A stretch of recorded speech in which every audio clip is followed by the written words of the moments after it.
Hey everybody, happy Halloween to those who celebrate. I am wearing my costume. Um, Let me get my props here real quick. Gonna give you three clues. 2007, pop star, paparazzi. And I'm not making fun. I'm actually, if you know who that person is, I'm gonna be doing a video. I'm gonna be posting a video later today about authenticity and how Halloween can actually help us to find our authenticity. And that person's story is actually a part of that video. So um, the other thing is just kind of making fun of myself with my new haircut here. Because I mentioned in my I'm back video that I'm undergoing a treatment that makes my hair fall out. I had probably another month before I had to go this drastic, except that if you've ever had a car that you know it's on its last leg and it's not really worth putting money into, I thought I would trim it myself, and that went really, really bad. And it wasn't worth going to a salon to try and fix it if it's all going to fall out anyway, so there we go. Anyway, let's get on our ish for today and figure out what topic we're going to cover. I'm still using the Rebel deck because I just like it. So, let's find our topic for today. Hope y'all are doing well. If you've got exciting plans for tonight, share it in the comment box below. What are you going as? What's your costume? More importantly, why did you pick that costume? What was appealing to you about it? Because that's what our video later today is about. Ah! Okay, that's a hot mess. There we go. Drop the fucking ego. Vulnerability is hot as fuck. You know, and that's something we absolutely are not programmed to believe, because early on we find out that vulnerability can be just really painful. And when we are in our ego, which is just something we've constructed to protect ourselves, which we need the ego to a degree, because that's also where we find our boldness and kind of put on, like the Halloween costume, put on this suit of armor to go out in the world. But at the same time, when we can be vulnerable, we actually are helping each other, because by sharing our story without shame, but just raw honesty and our struggles and the things that we've faced, we help other people feel normalized about their situations. And we tend to, out of ego, only put the best foot forward.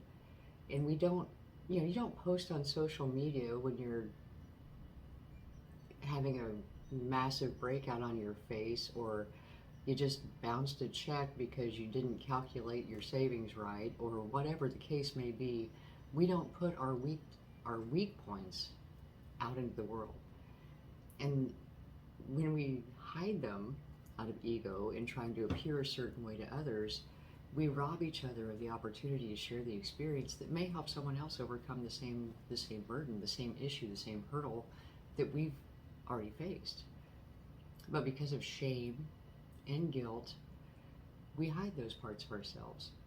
And so when we start to look around, and comparison is the thief of all joy.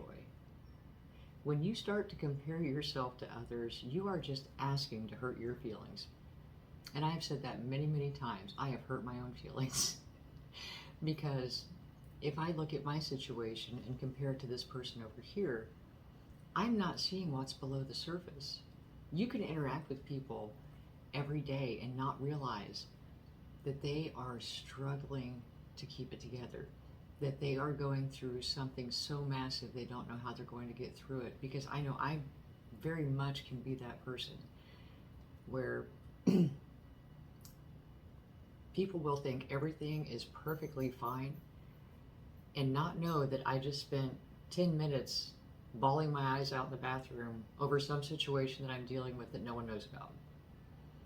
And in that, I'm robbing myself the opportunity to have the compassion and support of the people around me.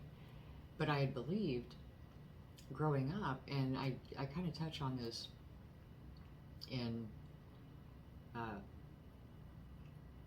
a couple of spots in the book about how we develop our belief systems growing up, and that subconscious program directs our lives and our behavior.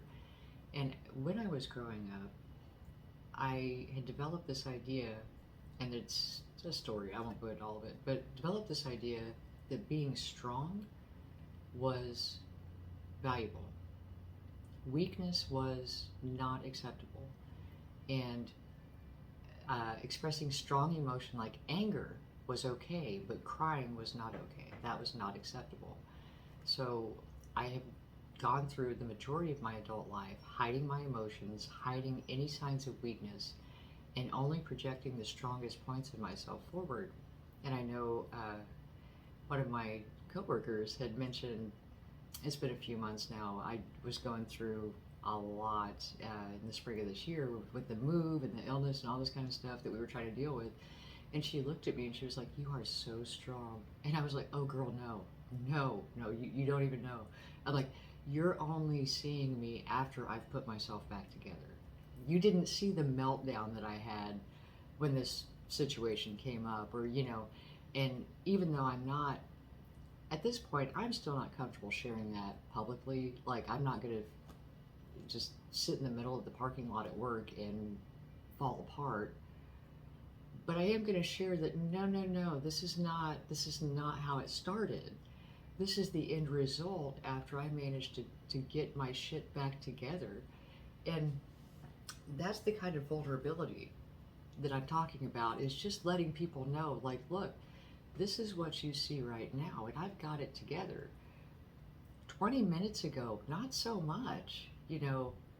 I'm not that strong. You only see that part, but I struggle just like anyone else.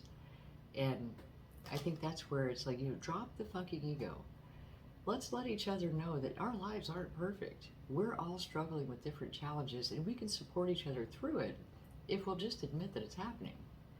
So, and also in relationships, in so many things, we rob ourselves of the experience because we refuse to open up and be vulnerable.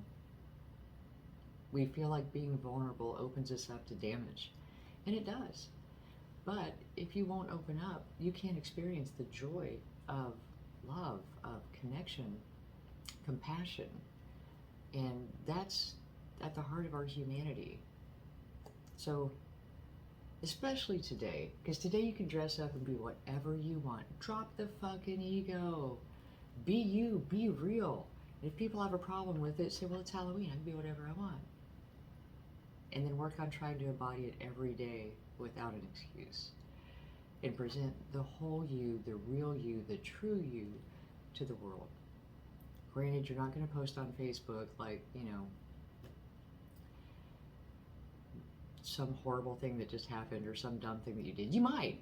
I do, because I'm almost like a walking comedy.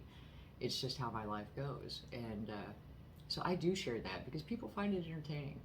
I'm like, oh, hey, look what we're doing now. So you can either be the comic relief or at least the healing moment for another person to understand that they're not alone in their struggle. Things do happen. And when we share that with each other, we can get insight into how someone else made it through, that we can make it through, and have a little support along the way. All right. Well, happy Halloween. Don't forget, tune in later. We're going to do a video on authenticity, and have a fabulous day. I will talk to you soon.